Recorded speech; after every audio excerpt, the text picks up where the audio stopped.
Normally at this time we have 2 or 3 people chatting. I got a whole list already going, so they are loving them some Haze Gray. I was surprised by the fanfare you guys have. You have some loyal followers and smokers that are constantly sharing, and they were following me and sharing my post because it had you tagged in it. You guys are already creating quite the little culture and group there, so that's awesome to see this early.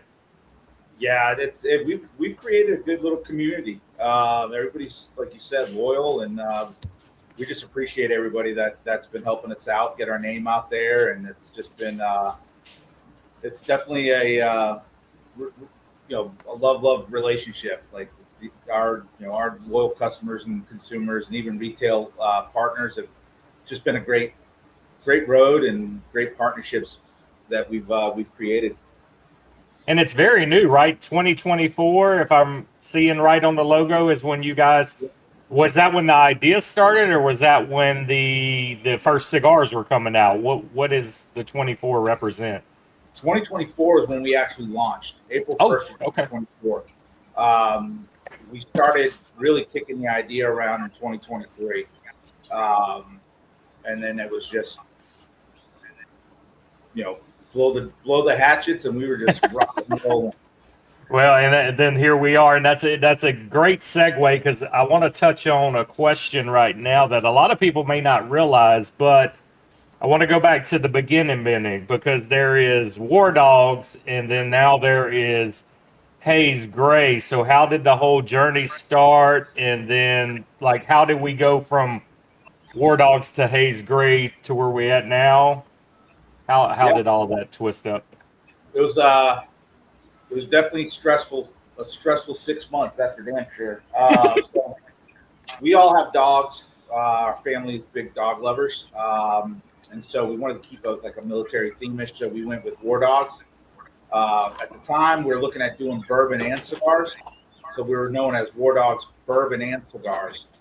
Right when we launched, we had someone that wanted to join the team, and he did his homework and said that both War Dogs Bourbon and Cigars were available. Go ahead and use it. So we started buying shirts, merch, right, like stickers, things to help get our name brand out there. And then we went to trademarking, and within seconds, our attorney was like, "Nah, you can't use War Dogs at all." So he pulled up a website. We sat down. He started showing us there's a War Dogs Cigars already, and there's a War Dogs Bourbon already. So the cigar War Dogs, they're a box manufacturer, but because they were categorized in cigars, we couldn't use it. Luckily, we were only 6 months in, so we had to kind of put our heads together, and we sat down, and we were coming up with names, and we always kept going back to that Haze Gray. It's a military term, it's a Navy term, and we're like, yeah, let's go with it, And so we became Haze Gray Cigars, and we're waiting on our paperwork. It's already been finalized, just waiting for our paperwork to get here. Now, will the newer cigars do away with the War Dog on the labels, or are the cigars okay to be called War Dogs, just not the company? Yeah. We asked him that, and he was like, "Now, you guys, War Dogs can be your core line, can be the name of your cigar, but you just can't use it as a company name." Okay. Right, totally so there fine. was a slight pivot, but not a total rebrand of everything you'd already. Well, that's good. Yeah. It caused a little bit of confusion at first, and even today we get, because War Dogs, you guys, and even on social media when people share stuff, everybody will call it War Dogs Cigars, and but for the most part, everybody's on board and figured it out. Yeah, and that was one of the confusions for me, because I was thinking you guys were 2 totally different companies several months ago before we started talking, because your War Dogs you're not seeing Haze Gray logo on, and Haze Gray you're not seeing. So it's like, is it 2? Is it the same? So that's good. Yeah. That's definitely good that that's one of the first things we talk about. Hello, chat. We see you still coming in here. And then you kind of touched on the next thing I was going to say, okay, what's Haze Gray? But that comes from your Navy service. That is a military term. Yeah, that was something that it's been around for generations and generations. We used to, before we went out to sea, we'd always tell everybody, hey, we're getting ready to get Haze Gray and underway, meaning we're going out to sea. So get your stuff in order, get your bags packed, and let's go. So it's cool because when we're doing events, especially here in this local area, people will see our trailer, they'll see our tent set up, and you can always tell who the Navy veterans are because they'll ask us, "Haze Gray, who's the Navy vet?" So it's definitely a term that people know, and even some Marines. Well, I'm gonna pop questions up from the audience periodically, and we got a good one from Ketchup right here. Wants to know who are your online retailers where they can grab your cigars at. Yeah, thanks, Ketchup. So you can go on fatboyscigars.com. You can go on Wolfpack Cigar Club or wolfpackcigarclub.com, and then the Cigar Vault Oakdale. How many actual brick and mortars are you guys in now? We're in 45 right now. Okay. We just picked up. We're finalizing everything. We have another 4 coming on board. We're just finalizing everything now. I mean, that's pretty impressive for, less than 2 years already. Yeah. Our goal is to definitely double in size year after year. We're doing pretty good right now. We're a little bit behind the 8 ball, but it's we all have our 9 to 5 still. Right. So there's certain times of the year that we're really busy. So it's like, oh God, we got to kind of slow down a little bit. But we're just chugging along. We got 2 amazing brokers now on board with us. They've been pounding the streets, boots on the ground. They've been rocking it. We couldn't have 2 better guys on our team to help us grow. That's awesome. So with 3 of y'all, what is the individual roles for you 3 for the company? Yeah, so we really work well together. We kind of divide and conquer. So my brother, he maintains our trailer and really hammers out the events, both here locally and when we travel. And then Val does all our social media, all our marketing, flyers to calling cards for the boxes, anything marketing wise. She's the guru, and then I handle a lot of the sales and a lot of the got to pay Uncle Sam and all that good stuff. And I'm sure with you 2 being brothers, she's also the role of tiebreaker when you 2 are arguing. We call her our handler. I just leave him alone. Because I have brother as well, and he's a little bit younger than me, so I definitely know how that can go. Yeah. Patriots, nope, we got to end this now. No Patriot mug on the camera. No Patriots. You want to see my boxers? Is it Tom Brady without a shirt on at Combine for rookie year? God. Yeah, no, we grew up an hour south of Boston. Oh, okay. Well, okay. I can't knock you because that's home team, but if you were telling me you grew up in California and you're a Patriots fan, that's different. Yeah, absolutely right. Because the question is, then, were you a Patriots fan before the Super Bowls, and are you still a Patriots fan? So, which one are you? Everybody was making fun of. Well, my brother's a Bears fan, but everybody was making fun of me for a while there when the Patriots weren't doing so well, and I was fine with it because that means all the bandwagon jumpers were leaving the ship. Right? They were all jumping ship, so it left us core loyal fans left to be like, okay, we remember the bad days. It's okay. Let these fair weather fans kind of jump ship, and we can have our team back. Well, you always know when you're a true fan. Like me, I'm a Saints fan. Okie in here is a Cowboys fan. And when you can say you're a fan even during all these bad years and before and after, and you still rock it and say, that's my team, yeah, you're not lying. You're a glutton for punishment, but you're not lying. So, yeah. Well, 2 short years, guys. You guys have a pretty diverse portfolio already. You got a wide range of cigars, the blends, the makeup. It's crazy. Let's see. He done popped in with a new camera. Apologies. my iPad crashed, and I remember why I don't do these with the damned iPad. But yeah, so you got a lot of different cigars, a lot of different blends. So how does the process start with you guys? Is it you find the tobacco first, or you're going up? You have a flavor profile in mind that you're going to go after, or is it the story? What starts you off with a cigar? Because like I said, none of these cigars are the same makeup, the same body. Each one of them is its own different entity, and I'm curious of how we have in 2 years this many cigars in a line so completely different telling a story. Yeah, it's actually a pretty cool story. We from the get go, we went with our consumer hats, right? What do we like to smoke? What we're listening to? What consumers like to smoke? And so we always started with the flavor profile first. What are some of the key notes? What are some of the good flavors that folks really enjoy? Our first manufacturer, although great experience, we went in, so hey, these are the notes that we want.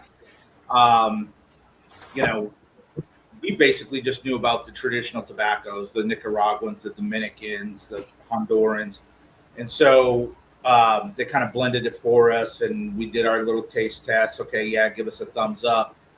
Um, we're in the mindset that we want to know our game plan for years to come, right? And so when we left our first manufacturer, we already had about 6, 7 blends put together, and we're like, okay, we'll just release them slowly but surely. So when we rolled out our first cigar, which was the Brotherhood, it was a great cigar. People were enjoying it, but we have one cigar. Well, then my paranoia started setting in, and I told my brother, I'm like, bro, we're not covering the masses. Like this is going to be scary, right? We're only coming out with one cigar. Right. So we rolled out the second blend shortly after that, which was the Admiral, medium plus. And then it was like we were putting our cigars out there, and there were people that really don't smoke strong cigars, right? They want mild. So then here comes the paranoia again. So we rolled out our mild. And then it was like we're listening too much to the masses, right? Before you know it, we were out with 6 cigars. We didn't wait like we had our game plan to wait. And then the Patriot was the last one to roll out, and that was my brother's idea. He comes over all the time, and my brother's like, hey, man, I got an idea. He's like, the last cigar we have, why don't we designate that cigar to helping out the veteran community, the dog community? I'm like, that sounds like a great idea. So we started doing some homework, and so the Patriot, for every Patriot we sell, we donate a certain percentage of that cigar back to 2 nonprofits that we teamed up with. But then we're sitting on our hands, right? We're like, okay, what are we going to do for our second core line? Along comes our new manufacturer. And something that my brother and I have always said is to separate ourselves. We wanted to think outside the box and kind of play outside the box. And a good dear friend of ours, John Aldi, he's mentored us. He's coached us along, helped us get in the lounges. I got a message from a manufacturer out of Nicaragua. I said, hey, John, have you ever heard this guy? He goes, why are you looking at other factories? He's like, you got one right there in your backyard and right there in your community. And so I was like, can you make the introduction? And he did. And it was exactly what we needed because it's, again, the second core line, the Busla and the Mount Dumad. That's what we're striving for is exotic tobacco. So we went down to his house. We sat down for a whole day, smoked about, 20 little fumos and just rocked it out. And we walked out of his house. When we left the hotel, I was like, hey, we're going to walk out of here today with 2 blends at the most. And we're going to be rocking and rolling. And then we walked out of there with 7. Again, it was just one after the other. And it's like you said on the card that we sent with the cigars, it's a lot different. I mean, right. We're going to be playing with tobacco from all over the world, countries that some people haven't even dreamed about using yet. And that's what we wanted. So, and again, when we went in thinking notes and what consumers may want. We put those two things first, and then everything else comes along. The names, the boxes, the bands. Then we kind of sit down and we've always said we wanted to tell our story through our cigars. So the bands kind of tell that story as well, along with the countries that are in the cigars. Yeah. Yeah, and you're good at answering my next questions too, because I knew about the Patriot and donating money, and you touched on that, so that's good. I can cross that off my list. But of your 6 cigars now, are they all done in the same factory now, or do you have different factories for different cigars? At this moment, we got 2 different factories. We have Rodriguez Olivan Cigar Factory down in the DR. The other factory, he wanted to be undisclosed, so we respected his wishes. But we're definitely it's a lot of moving plates, right? So it's kind of gets confusing a little bit at times, but we're managing it. But to go back to your question on the Patriot, we actually teamed up with Cigar Army and Dogs Inc. Those are the 2 nonprofits that we've teamed up with that Patriot. Good, and that's going to be ongoing. They're always going to get a donation off of the sales of that cigar. Yeah, and that's amazing. Like I said, up until yesterday, that was my favorite one of your line, and I did not expect that cigar to be that good to me from the other ones I already smoked, because it's been a stepping stone for me. Every one I've smoked, I've enjoyed. Patriot, I went in just from the makeup. I was like, this is the average cigar. This is going to be good, but it's not going to blow me away.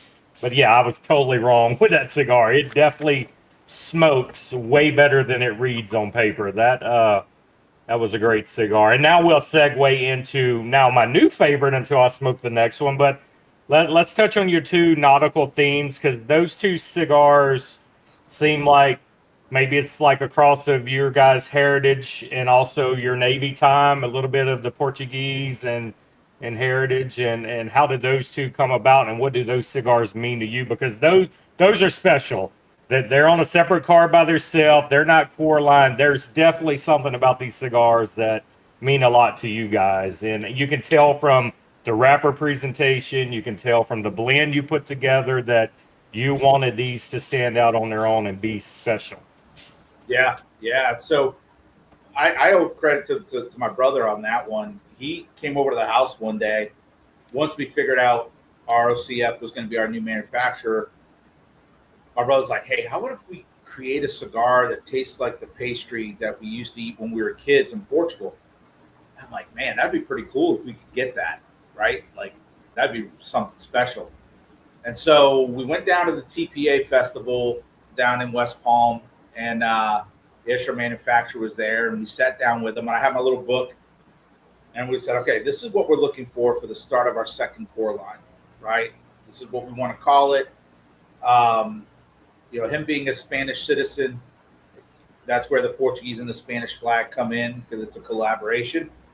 And we're like, and he knew the pastry that we were talking about, because Portugal and Spain are like right there, right? Neighbors. And, so he turned around and he said, yeah, absolutely. He even smirked like there was no challenge. And he started blending it. And when we went down to his house, we actually smoked it. And good Lord. I mean, it has a lot of the notes from that pastry, but it's not infused, and it's not a sweet cigar. It's just the notes that it pulls brings back the memory. Even down to the very end, our dad taught us how to sprinkle a little cinnamon on top of it and throw it in the microwave for a few seconds. And at the very end of that cigar, you can taste some of the cinnamon notes that we were looking to pull from. And so that second core line, it's going to have a lot of our heritage. Our dad was in the Navy as well, so that's where a lot of the nautical themes coming from as well. Some of the countries that we're going to be using are countries that he was in. The second core line is going to be very, very heritage heavy. Yeah, I can tell. You can sense the love in just the artwork and the details of the band. And like I said, if anybody looks at the breakdown of the blends and what y'all picked, you definitely know this is meant to be something special.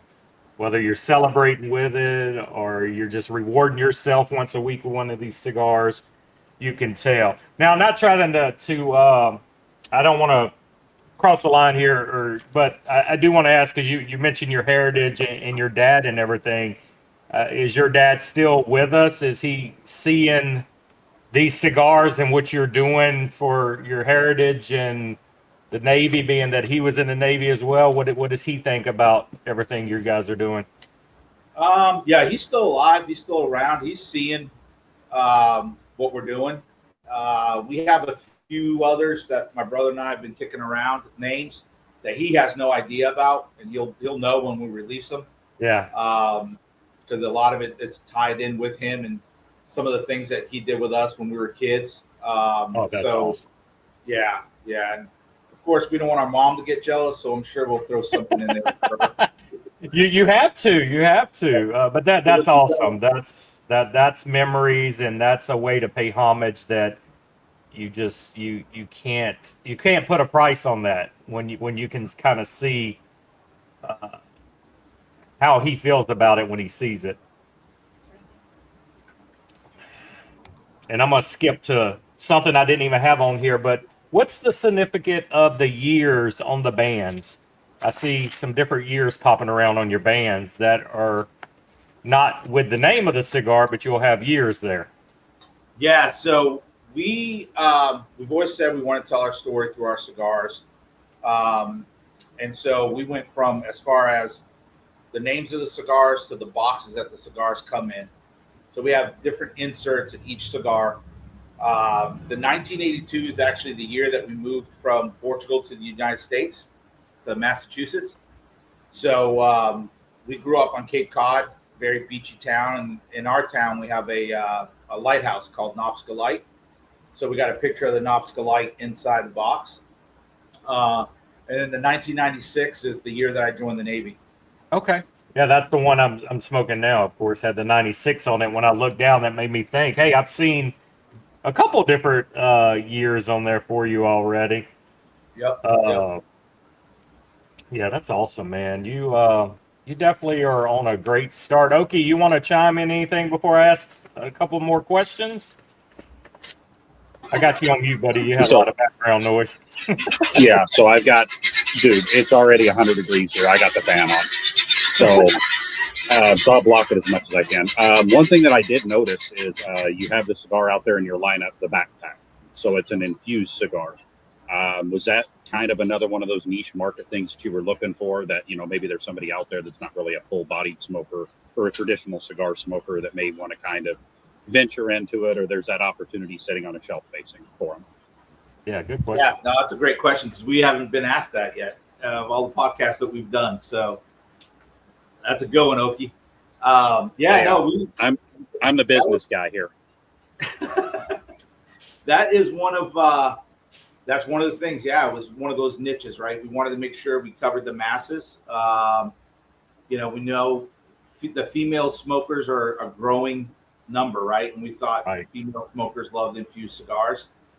We couldn't be more wrong, because my brother can attest to it. When we have our mobile lounge out, there's women that come in there and ask for a full body cigar, right?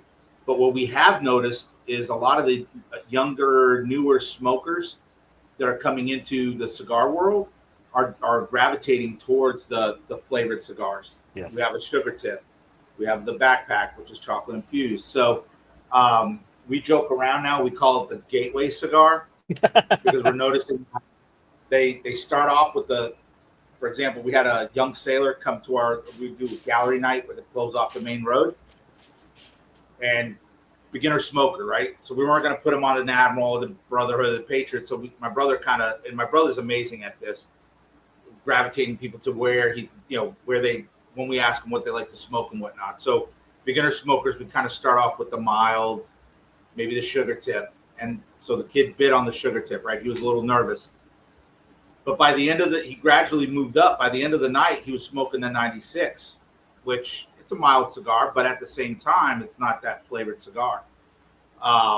So we're actually lucky that we thought of that to come out with an chocolate infused or a sugar tip, because a lot of the beginner smokers that's where they kind of start off at.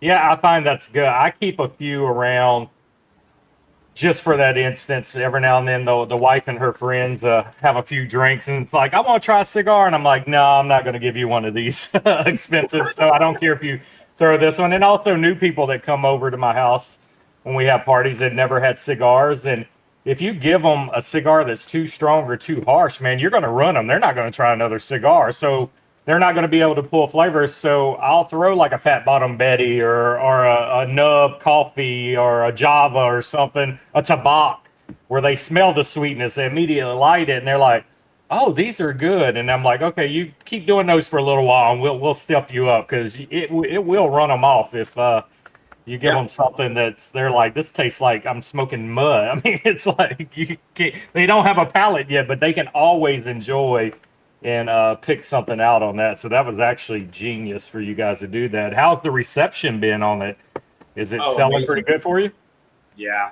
Even some of the lounges that we're in, we have one lounge up in Indiana. I mean, they just ordered 9 boxes of the backpack. Oh wow. Yeah, I mean, they're going through it like water. And That's a that's good the other problem to have. thing too. Yeah, and that's the other thing too. Like we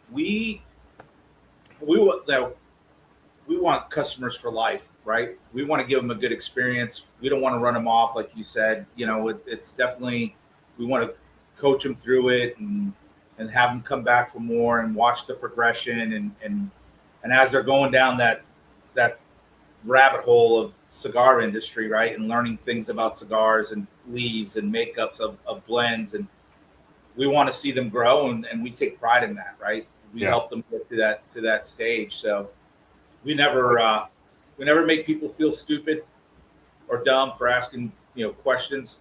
There's no such thing as a dumb question, especially in the cigar industry. I mean, Right. We're learning every day, right? So we definitely want to make sure that everybody's respected and everybody's treated the same, whether you're aficionado or you're a beginner. Everybody gets treated the same, and we make sure that even like when we're not at events, when people reach out to us online, on Instagram, on our webpage, we treat them with the utmost respect and make sure That's how it should be. You want to be approachable. This is your business. It's your livelihood. And that's one of the biggest things I love about the boutique brands. We can reach out to any of you guys, and normally we're going to get a VP or owner of the company. Somebody's going to reach back out. Somebody's going to answer the question. You guys are accessible. You care. And you're not going to get that from some bigger companies out there that are the top tier, be all, is all of cigars. And I love the boutique industry, and that's where it's at. Somebody in Indiana says, what lounge? Because he lives in Indiana. Okay. So we're in Middlebury, Indiana, cigar lounge called Slow Burn. Great lounge, great community up there. We're actually heading up there November 7th for a cut night. We did one last year there, and man, it was a hit. We had such a great time, and the lounge is just unbelievable. Good deal. And you guys, you have the War Dogs Mobile Cigar Lounge also, right? Yep. So y'all do the cigar, and y'all do rolling yourself, or y'all have somebody there rolling. So who's the better roller out of the two brothers? Well, we're neck and neck.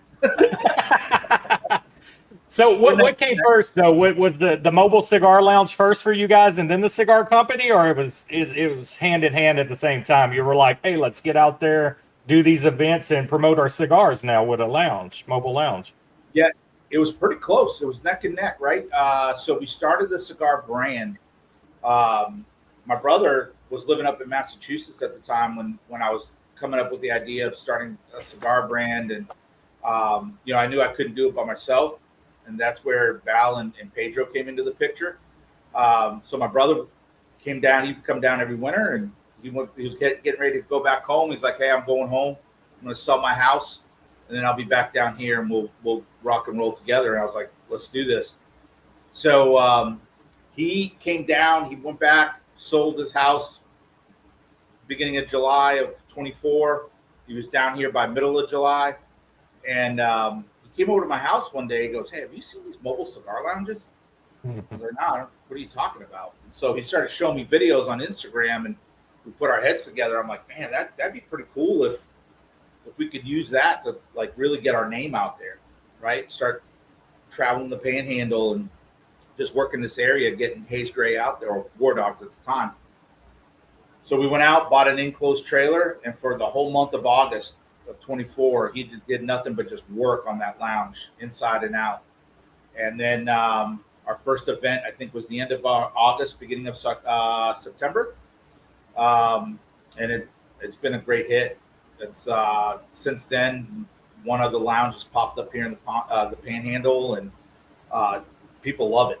They absolutely love it. So it was the brand first, the lounge second, to help us kind of And that's a great way as a brand to get out there and rub elbows with the consumers and be accessible, and because people love that. I mean, to be able to sit there and have a cigar in person with you and talk about your stuff or your background in the military. And if I haven't said it already, thank you guys for your service. We do love our veterans and our active duty, and they've always been close to our hearts. So thank y'all for that.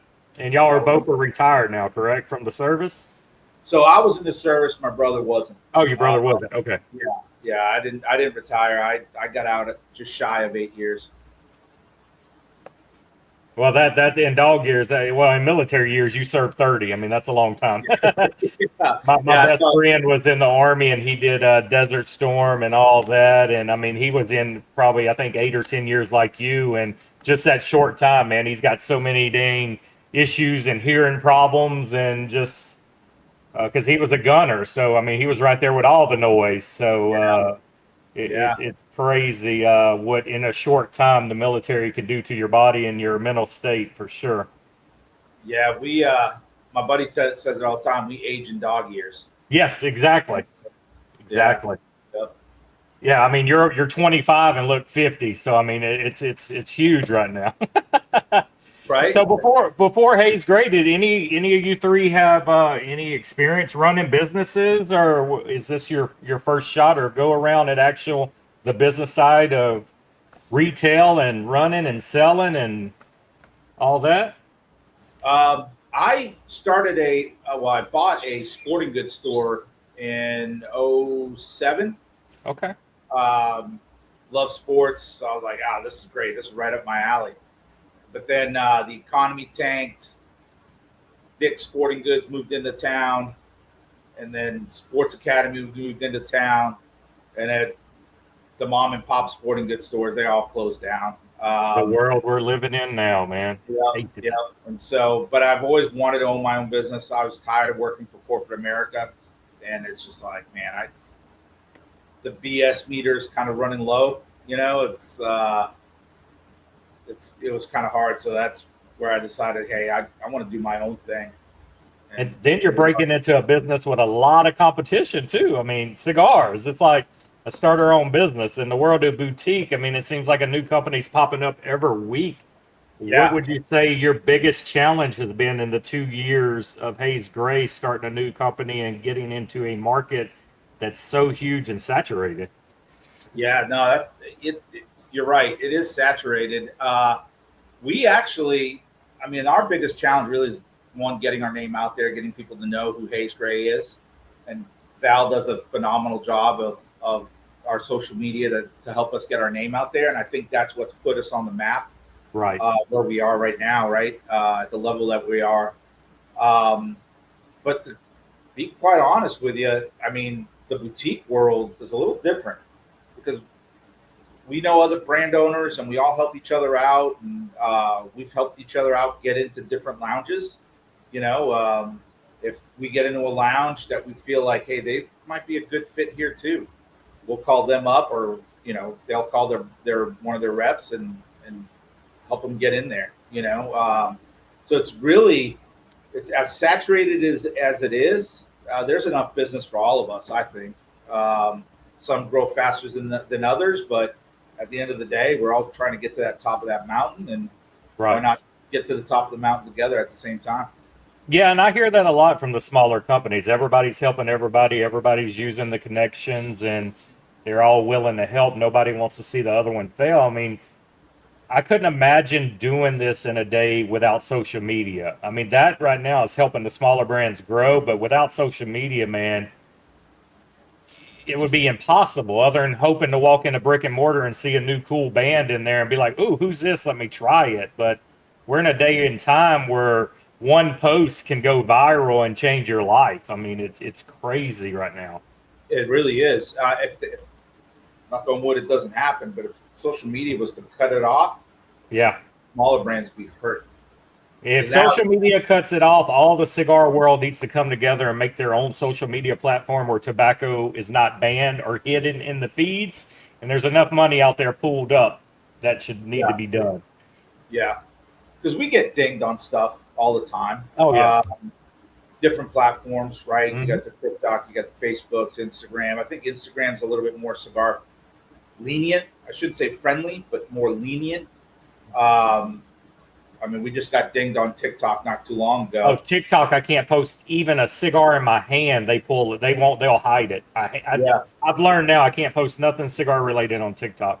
And Instagram's sneaky. You need to go check your account status from time to time because they will ding me for posting reels and I have to fight it to get back visible again. So if you're not constantly checking your account status, they'll sneak some in there and start hiding your stuff.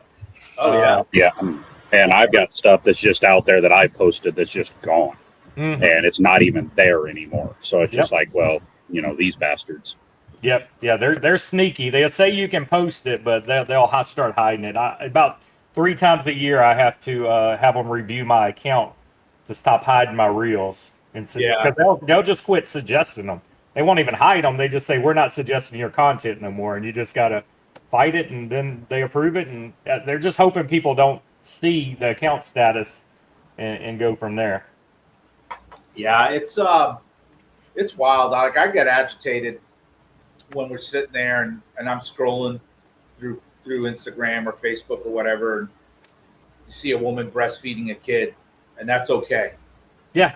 But to talk about cigars, something that is relaxing and a great community, great culture, gets dinged all the time. It's like, it ain't even the breastfeeding videos now. I can go through the reels and you'll see women completely topless, just like whoop, flash. And it's like, how are you not nuked yet? And they'll have like 6-figure followers and they don't take their stuff down. I don't understand it. It's crazy. Crazy. So being a new boutique company, what do you think sets Haze Gray apart from all these other ones people can try? One thing I'll say, you're not a gimmick. There are some people that will put out military themed cigars that never served, never did anything. Yours is true to heart. You're a veteran.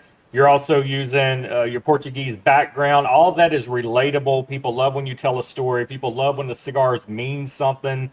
So other than that, what can you say will set Haze Gray apart from all the other boutiques out there? Yeah, that's one thing that we've said from the get-go. We are veteran-owned, proud of it, but we want to be known for our cigars first, right? We want to know we want people to say, hey, Haze Gray's got great cigars. Oh, and they're veteran-owned too, right? Yeah. That's like the icing on the cake, I guess you could say. But I think it's backwards, though. I think it's backwards. I think more people are going to buy your cigars first, knowing you're veteran-owned, to see if they're good. I think that's a major selling point. Anytime you tell me a company's veteran-owned, I want to try it. I want to support, and I'm hoping it lives up to what it should be, so I can support more. Yeah. So I think it's backwards in that aspect for you guys. I got you. Yeah, I guess you're right. But yeah, setting us apart from the other brands, I really think that it's the tobacco that we're using now. I can see that. It's different.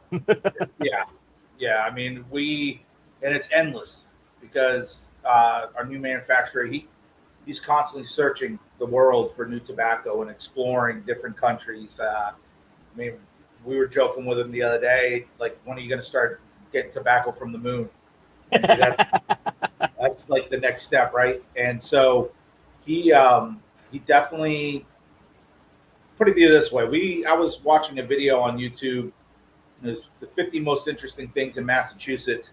And I'm like, I'm going to see what they got to say about us massholes, right? So I'm sitting there watching, and all of a sudden it says, the western part of the state grows tobacco. So I text. This is 10:30 at night. I text messaged him. I said, "Hey, how come I'm only finding out now that Massachusetts grows tobacco?" And his only response back to me was, "You never asked."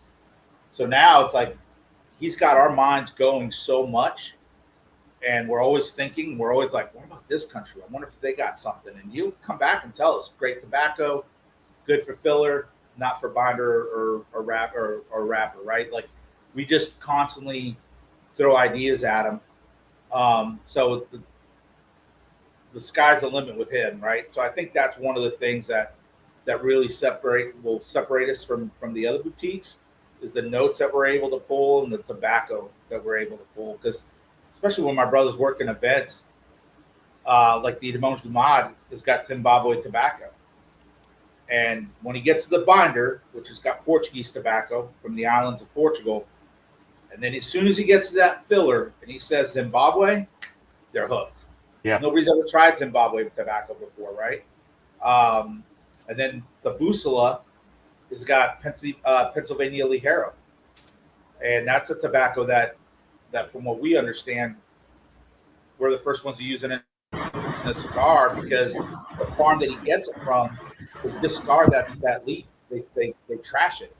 So when he went in and bought all of it, what they had, they kind of laughed him out of the farm. Like, this guy doesn't know what he's doing. And that leaf really takes that cigar to that next level. Yeah, if you're looking at, I mean, all the U.S. grown stuff, especially the Pennsylvania Valley, you're exactly right. I mean, a Ligero was not really a desired leaf just because the flavor profiling was bad on it. I mean, you only had certain leaves off of that plant that were even worth anything.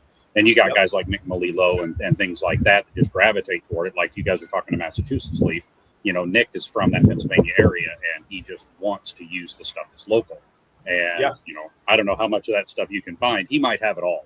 But again, you know, I mean, I find it interesting that you're jumping off and, you know, doing like Zimbabwe. Because here years ago, I mean, like even a Sumatran leaf was, you know, really, really, it was difficult to find something that was blendable. You know, I see you guys use a lot of Brazilian tobaccos and sometimes Arapiraca or even some of their the Oscuro off of it can be a very difficult leaf to work with to get a good flavor profile. So, you know, I am finding it very interesting, you know, looking through your blends and everything like that, that you guys kind of uncork a wayward shot every once in a while inside of that blend and just kind of see where it lands. And looking forward to getting some of that wild stuff. But we'll definitely be looking out if you guys find some Pennsylvania Ligero out there that's going to hit. Yeah. I mean, and just to give you an example, like one of the things that when we went and blended with him, we're for some future blends that we got coming out. We got Zimbabwe, Mozambique coming, Cameroon, some Italian, some French. It's just. Well, we got to have Boston now. I mean, now we know there's Boston tobacco. We would, yeah. We got to have our Celtic cigar. Come on now. Yeah, we might have to call that one the Big Green. You're going to have to put a Candela barber pole with that Boston wrapper. So. You're on to something. I'm telling you, man. I'm telling you. Come on. I'm not buying it. Oh, come on, Cowboys fan. No, it's a hatred toward the Red Sox. So, yeah. So one of the things I praise boutique blends, well, two things I praise them about is quality of the cigars and price points. So would you guys using these vast difference in tobaccos, how are you able to keep your price points in check that kind of compete with all the other boutiques without being so far more expensive than what people want to gravitate towards, especially trying a new cigar? Nobody wants to spend $15-20 to try a new cigar. Yeah. It's hard. I'll tell you that. It's got to be with those tobaccos you're using. Yeah. You know, of course, the second core line, the two new ones, those are at the $15 price point, but it's because of the tobacco that's in there. But yeah, it's definitely hard. We definitely crunch numbers all the time. You know, and even with the tariffs, when everybody was the tariff scare, we didn't budge. We didn't budge our prices. We didn't increase we kept it right there. You know, we're definitely, you know, we're not silver spoon guys. We grew up in an immigrant home. worked hard for our money and blue collar, and we just we know that people's money is precious to them, right? They got to be careful on how they spend. So we definitely want to keep the price point low to everybody can enjoy a good cigar for a good price, and they're getting their money's worth. Well, and I think with your core line being priced so good, I think once people try a few of the core line, they're not going to have a problem justifying $15 for the new line. The new line's going to blow them away. The core's already got them in there, wanting to try the rest of it. So, yeah, I think $15 is that good price point. It's funny. Years ago, we were doing a live every couple years, giving you the best boutique smokes for the budget smokes for $6-7. Those same smokes are $8-9 now. So our streams we do periodically, letting people know now it's okay. Let's find some under $7 and let's find some under $9. So you can see in the last few years drastically how what we call budget sticks, which are great smoking cigars for a low price point, I mean, they've escalated a lot. They're almost double the price they were when we started doing those streams. So we know it's the norm. Price has to go up. Box production goes up. And we mentioned this a couple months ago. I had Rob with Tradecraft Cigars on, who owns Tinder Boxes, and he owns the Tradecraft Cigars now. And I was like, Rob, do you ever see a time where cigar boxes are just not going to be a thing anymore to keep price points down? Do you do 10 count bundles or 20 count bundles to keep your price in check and not having to do the big fancy boxes? Maybe save those for special edition cigars where people want to collect the box and keep it. But that's a lot of your price point right now is wooden boxes. Yeah. I mean, our cost on boxes is probably roughly around $10-11 just for the box. I would say that's probably what 30% of your makeup of your cigar price is just the box and the presentation. Absolutely. Before you even get to buying the tobacco and paying the blender and getting it over here, shipping it to the U.S. to distribute. I mean, that's a lot of costs people don't even realize before the cigar even gets in the store. The upfront costs you got to make it, get it over here, and get it in the consumer's hands. So it Absolutely. Might be a thing down the line. A lot of companies say we're just not going to do boxes no more. Yeah, and I've been noticing lately, like a lot of brands are starting to do trays, but a lot of the cigar loungers don't like the trays. So I don't know how far that's going to go. I've been seeing cardboard boxes. Yeah. Of course, nice cardboard boxes. So I haven't priced that yet on the cardboard boxes. Yeah. But I mean, we're going to keep I've seen at PCA this year, I stopped and talked to Flashover Cigars. They're firemen, and they started a cigar brand, but they're 3D printing all of their boxes. So they were very cool looking, and they catch the eye. But yeah, he's just 3D printing his boxes. So I guess that's good when you're not putting out a lot of cigars, but I don't see that sustainable once you're in a lot of shops. I mean, you're talking 8 to 10 hours to make one box if you got the right size 3D printer. Yeah, I mean that's gonna be a period where that isn't even able to sustain anymore. Yeah, no, even 3D printing is starting to get up there. We have some 3D cigar holders that we have a local manufacturer here. He does apparel and stuff, and he got into 3D printing, and he does all our shirts. He does all that stuff for us. So we're like, can you do some 3D printing cigar holders? And he's like, man, I can do holders, I can do travel cases, I can do ashtrays, and just the ashtray alone takes him 11 hours. Yeah, for one. Right? So he's got to get his money's worth. So it's crazy. And cost element is not cheap.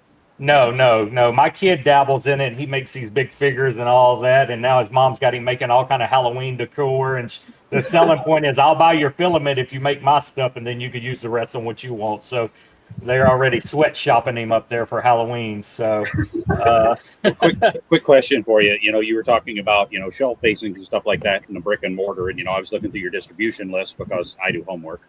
And I'm seeing that you guys use a lot of the smaller shops. Now, we have friends out there that have started cigar businesses that's where they really got their foothold, was in some of their locals and things like that. Do you see yourself sticking with more of the smaller guys that are out there that have an online presence, or are you potentially looking at linking in with a bigger distributor to put you guys out there a little bit more? Yeah, no, we're starting off small, getting our feet wet, right? But we're definitely targeting the bigger distributors as well. We're talking to a couple of them right now. So we're feeling comfortable with our product, with our strategy. The one thing about us, and it's something that, we love our partnerships, right? And when we get into, especially with the smaller retail shops, we want to build a relationship and a partnership first. We follow some of our retail shops. We follow them on Facebook, the personal pages, right? We're seeing their kids grow up. We're seeing, life events just like they're seeing ours. And so I feel like we're building a good relationship with the partners that we have now. We just don't want to be buy our cigars, see you in a month. We'll take for your reorder, and then we don't talk to them for a month. I mean, it's hard sometimes sometimes you're so busy that does happen, but it's definitely, we try to communicate as much as we can. They try to communicate with us as much as they can. So that's really what we want to do first. We want to build a solid foundation of retail shops that we really have a strong bond with, and then kind of gradually grow. If it's a slow growth, totally understand. But at the same time, my biggest fear, and I can honestly say for all of us, it's dropping the ball on one of our partners. We don't want to drop the ball. We don't want anything falling through the cracks. So we definitely want to get that relationship going to where they got our back and we got theirs. Well, yeah, it's your livelihood. Yeah. They're putting your product in the hands. I mean, got to keep a good and relationship. And after I moved back to Oklahoma, I was going to try to get into cigar brokering and all that other stuff. And I'm with you on the very same thing. I'm not the kind of person that just wants to drop stuff off and then it's just like see you in a month whenever it's time to pick up the check and you guys to put another invoice in my hands. And it just, to me, that felt soulless, and I couldn't bring myself to do that. Not to mention it's expensive to be able to go and do all of that stuff. So that was kind of where my curiosity was with using some distributors and all that other stuff. Granted, okay, big cigar, kind of the enemy, but kind of necessary because, they already have the infrastructure ready for you to kind of, just pick you up and probably save a little cost on that side. Yeah. Yeah, you guys are super hands-on between the mobile cigar lounge, the social media. You do different events and festivals, the Smoke Fest and all of that. So 2 to 3 years from now, where do you want Haze Greatest Cigars to be? And do you have any sneak peek of anything coming up you can kind of tease while we're on here before we get off today?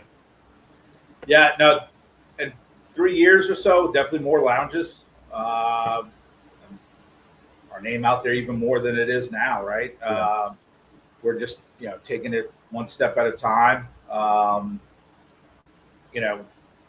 We definitely have end goals. We're not a fly by night. We're not here to like a quick rich scheme type thing. We want this to be, I want to be 80 years old and still traveling and doing my thing, and Right. we all feel the same way. And so we're definitely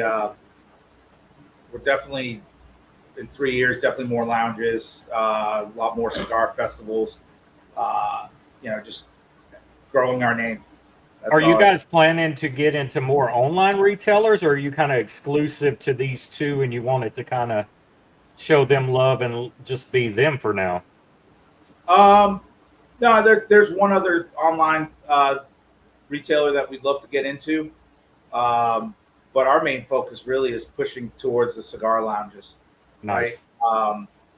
Yeah, online retailers can do a better price, Right. because they're overhead and whatnot. But I love the experience of going into cigar lounges. I mean, that's one of our highlights is when we're on the road.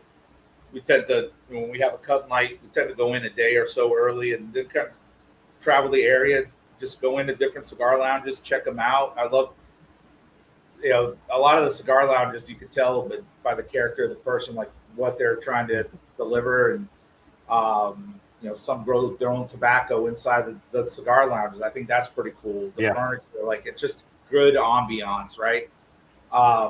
So we definitely, and it's an experience that I always had, that I always enjoyed going into cigar lounges, is meeting other people. And so we definitely want to push more towards retail shops than online.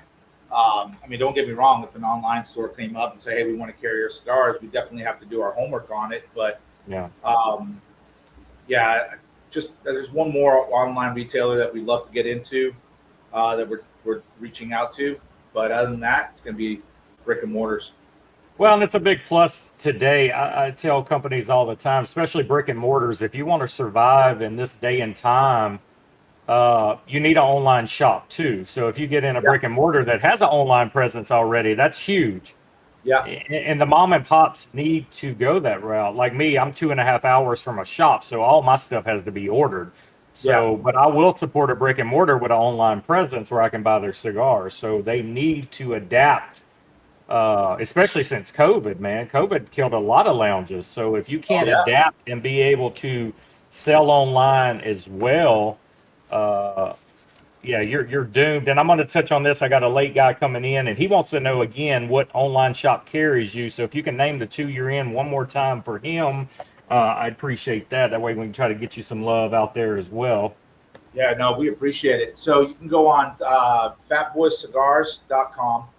They're out of Pennsylvania. They're a brick and mortar as well. You have Wolfpack Cigar Club.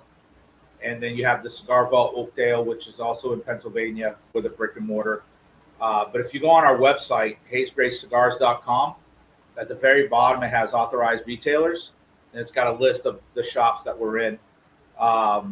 So you may have one right there in your neighborhood that you don't know about, and go check them out as well.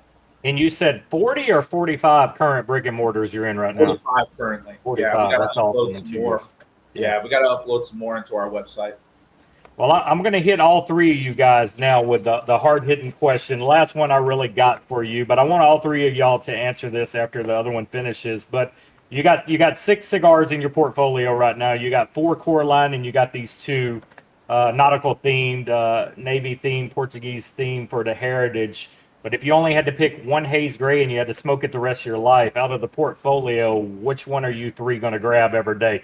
And that's why I like these hard questions, because it's like asking a parent what their favorite kid is. I want you to choose your favorite kid right now, and that's the only Haze Gray you can have forever. And I guarantee you your answers are going to make these guys try that cigar first. Man, who wants to go first? I'll go first. I have 2, but No, you can only say one. I'm going to say one. Don't ruin Yep, it for us. only one. Only one. My go-to is the 1996. And that's the one I'm having right now, yes. I love San Andreas, and it's just, I feel like that's just a in-between balance. So, like, for me, that's a good morning cigar. Yeah. It's a good afternoon cigar. An evening cigar with coffee. I like to pair cigars with root beer. It's a great cigar. It pairs well with all things, and it's just a nice balance with that San Andreas Maduro and the Connecticut shade. So that's my go-to. I love Well, this. and I think that cigar sets itself apart on a shelf from anything, because it's something about walking up and seeing a barber pole cigar stand out amongst everything else when that wrapper is that gorgeous. You have the barber pole, you have the shiny label already catching their attention. So I think that one stands out more out of everything when you look at the blend. So, and I've enjoyed that one today.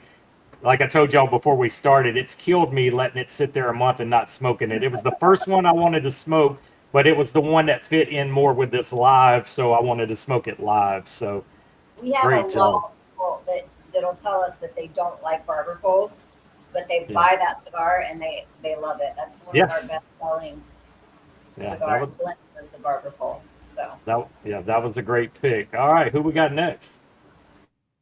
Oh, no, you go ahead. No, you go. I know you're going to go ahead. I would say mine would be the Monks Lamad. Okay, that's the one I haven't smoked yet. That's the last one I got in the portfolio to try. Yeah. Yep, What about that cigar sticks out the most for you? Just the notes. The notes. It just brings back memories. I love it. Oh, that was the one that was the dessert. That was the food Pastry. growing up. Yeah, the pastry. I can't wait to try that one. That one pairs very well with coffee. That's what Pedro and I are smoking. It's amazing with coffee. So you two are smoking the same one. Which one did you pick today? I got the Brotherhood. Okay. Very nice. So, and there one left to tell us.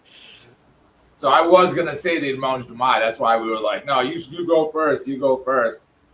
Because just like my brother said, it's just a memory that we have and the flavor. It's just spot on, like eating that dessert, Okay. especially if you had it. But I would have to say our new one, the Busla. The Busla to me, it's just a great cigar. The profile on it, the tobaccos in it, a lot of hybrid tobaccos, Cuban seed, grown in Dominican, and I just love the flavor of it. It's definitely my go-to. That cigar is special. I had it yesterday and was blown away. Like I said, the Patriot was my favorite until yesterday, and that Busala, man, that thing. If we can get more mouths and hands on that cigar, people to see how special that is, that's a great cigar. Yeah. I see you pondering, Okie. What you got? You're thinking hard. I think I see a chain smoke of a sampler here coming in my very near future. I'm telling you, man. I'm telling you. I got the swimming pool and some 100-degree days coming up. I'm pretty sure I can get through 2 or 3 fairly quickly. In one day, easily, and then you're going to want more. Well, is there one question? I know Okie had a question earlier, and it made me think of this. Y'all said you've never been asked that question before. Is there a question that you never get answered that you wish people would ask more so you can get that information out there? Is there something that just never comes up in all these interviews and you're like, man, we're missing telling them something because they're not being asked? It's a hard question. That is a hard question. What we're here for. I actually asked that question on a podcast the other night. Like, what is something that never gets asked on a podcast that you would want to know Right. about your kids? But I don't know. It could be one little detail out there that hooks somebody that hasn't tried your product yet that they're like, oh my God, that's very personable. I love that answer. I want to try their product now. And you guys do these. I've been following you guys, and I see like every week you're on a podcast or a live. So I know you get a lot of questions thrown at you, but it's like you're telling a story. You have great blends. Is there something that people are just overlooking that you want to tell the world, but nobody asks? I can't think of anything really. I mean, unless it's asked, right? Right. I want to say Okie's question was spot Yeah, on. that was great. I'm jealous I didn't come up with that, honestly. Yeah. Well, good, because I got another one once you guys finish fumbling the football here. Yeah. Well, they're the Patriots, so there's a lot of lost opportunities these days. So. It was tucked. It wasn't a fumble. Hey, I will say, Okie, we were in the town that Emmitt Smith grew up and played high school ball in. Well, Okie's still stuck on it. Did Dez catch it or not? So Dez caught it. Dez caught it. We just needed to get Crybaby Rogers to go further in the playoffs. That's all. Oh my goodness. So, what's your next question that's going to stump them, Okie? Okay, so because I like to know what everybody's palates are and stuff like that. So I ask everybody that smokes, what's your go-to cigars and all the rest of that stuff. So that way I can kind of help give them a couple more recommendations as to where they want to try next. So when you are not smoking Haze Gray, who do you drift toward? Oh man, Got you. Pick one. I pick however many. I mean, like I smoke everything. I've got like 3,000 cigars sitting in there, and they're from so many different manufacturers that I'm all over the place. I can smoke heavy cigars right off in the morning with a cup of coffee, and light cigars after a big steak dinner. I mean, I don't care. I'm just going to grab something and smoke it because it tastes good. I'm not picky about it, but I'm just kind of curious with you guys blending your own cigars. Who else's stuff do you dig on that? When you're in a mood, you just go grab it. I'm addicted lately to the M81 and the Warhead 12. Oh, that Warhead 12. Oh, yes. Yeah, Espinosa can do no wrong. yeah. I might have a couple Espinosas. Yeah. Honestly, I'm going to say anything that's blended at the ROCF factory that we're doing our new core line at. Everyone he blends for that the tobaccos, being exotic, being from different countries, that's my profile. I fell in love with it. We do a factory reserve club on Banff.com, BanffCigars.com. You can get cigars from that subscription that just blow your mind. You know, the changes of the flavors through the cigar. It's not just 1-2 notes through the whole cigar. It's just different. It's unique, and anything that comes out of that factory, I'm smoking, or I'm looking forward to smoking. The way a cigar is intended, transition throughout. I hate a cigar that stays the same the whole damn time I smoke Boring. it. I get bored easy. I lose attention quick. You better give me some transition 2 to 3 times through that cigar. I'm like, meh. Oh yeah. Yeah, yeah. Mine, I gravitate a lot towards Espinosa. Mhm. Espinosa's one, and Room 101. Those are the two. We know the guy. Yeah, You know the can't guy? go wrong with either one of those. No. I like the transitions that they got through their cigars. The Warhead 12, I gobble that thing up every chance I get. But yeah, those are the two that I catch myself gravitating to quite a bit. That's good inspiration, and we say it all the time that the boutique world right now is killing it with the Connecticut cigars they make. The complexity, the spice, the power. It's not your grandpa's Connecticut's. It can rope you in. You can fall in love with Connecticut's now. They hit harder than some of these Maduros in San Andreas. They're done so well now. It's crazy. Yeah. My hashtag for 7+ years. Hashtag don't sleep on Connecticut's. Yeah, it took me 5 years. I was sleeping hard, but yeah, now I'm this whole stream. Normally, I smoke a Connecticut every Sunday, so I'm on the Connecticut wagon now because I smoked a few bad ones earlier in my cigar days that just turned me off the Connecticut's because they were just plain. They were bland. They had no transition. They had no flavor profile. It was like I was smoking smoke. I was smoking just to smoke. I got nothing out of it. It was like having a cigar lit just for the comfort of having a cigar lit. Like when you have a sinus infection or something, but you just want to smoke knowing you can't taste it. You just have to have a cigar in your hand. That's how some of those older Connecticut's are to me. Yeah. No, Get absolutely. nothing from it. Well, I got one more question for you guys, and then we'll let you kind of end off with anything you want to say to the viewers and the people that's going to watch the replay. But being in the cigar industry now, I always like to ask people, what point of your life or when were you first introduced to cigars? I mean, how old were you? How did it happen? Because clearly you have a love for cigars now. So how far back does that go? Was it on your side, was it the military you first introduced, or was this something when you were growing up and younger, or did you have somebody, a parent or grandparent that was into cigars? How did that come into your lives? Yeah, honestly, I think we're the first cigar smokers in our family. Oh, wow. Yeah. I don't ever recall seeing any of our family members ever smoke a pipe or a cigar or anything. Cigarettes, yeah. Yeah. But Oh, not- well, yeah. Everybody in our day growing up hotboxed you in the car with the windows up, and Yep. smoked in the houses. So, Yeah. Oh, yeah. Especially our grandfather. Yeah. But I started smoking in '96 when I joined the military. I should say that's when I really started smoking. We were off the coast of Africa doing a mission, and at the end of the flight quarters, I was introduced to cigars, and it kind of opened up my eyes to, man, this is not what I smoked before I joined the military, because I was not dabbling, but I would have one here and there just to look cool when I was younger. But for me, it was the military that opened up my eyes to what a cigar really was. And then when we got back to the U.S., when we came back from the deployment, I was sitting in cigar lounges, just trying to see what I could get my hands on. So it was immediate love. It was there once you had a right cigar.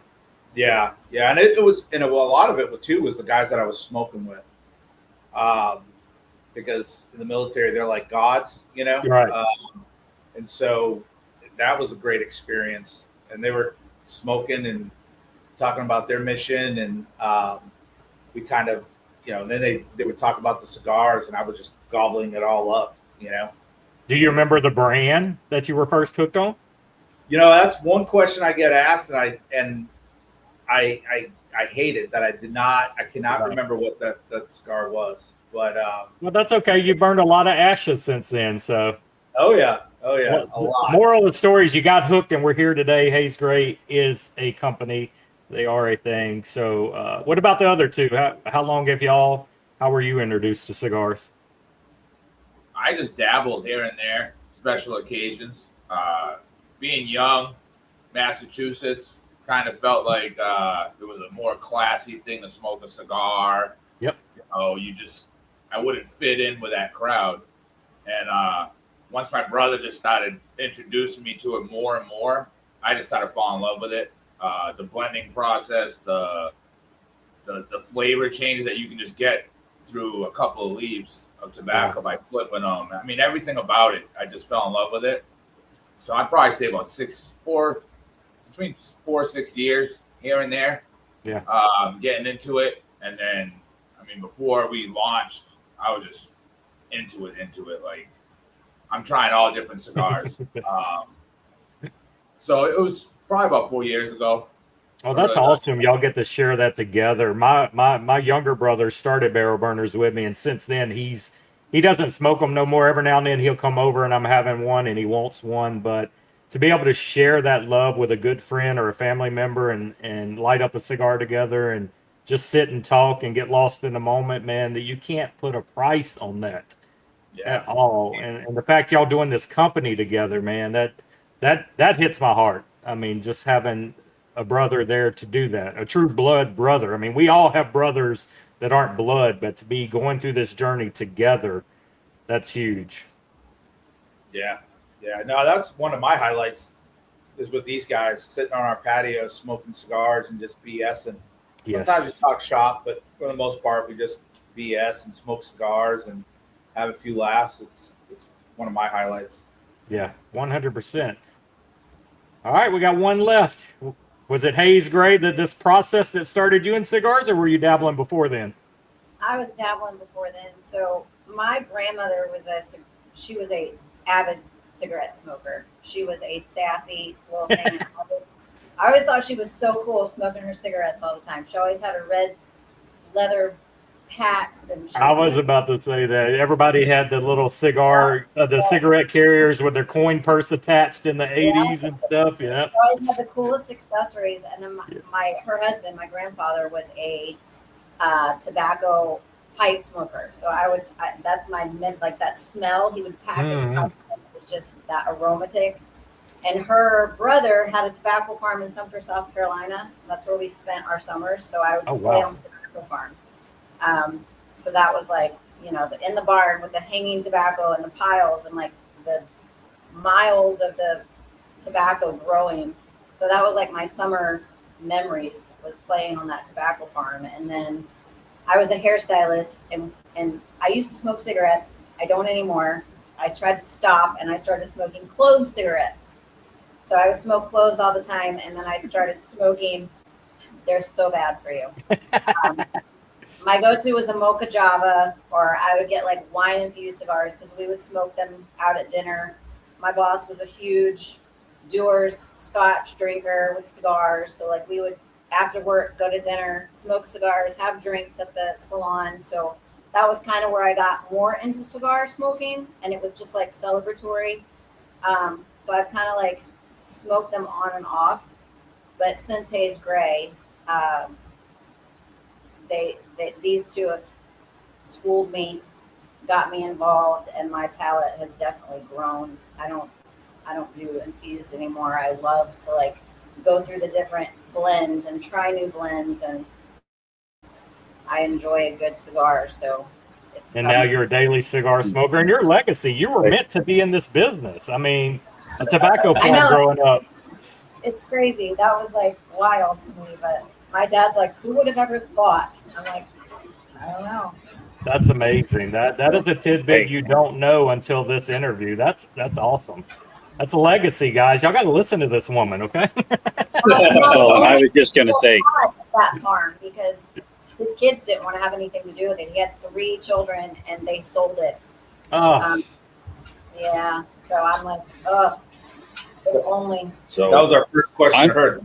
Is he still own the Yep. farm? No, he Yeah. sold it. Damn it. No. before the cigar boom, they got out at the wrong time. Yep. Right?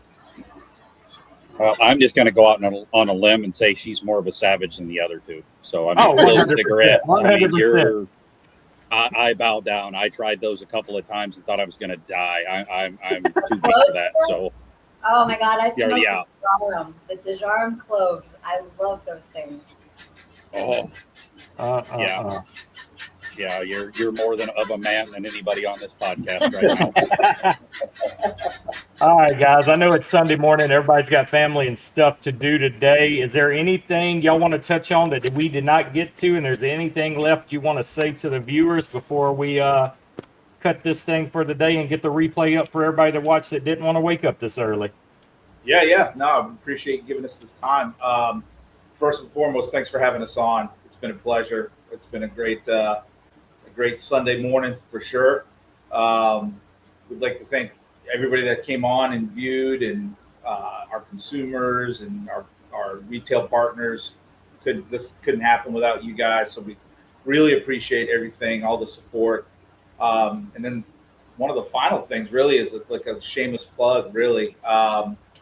First weekend in October, if you're into boutique cigars, first week in October, the TPA is putting on a smoke fest here in Pensacola, Florida, right in our backyard. It's a 3-day event. It starts October 1st, Thursday night. It's a meet and greet.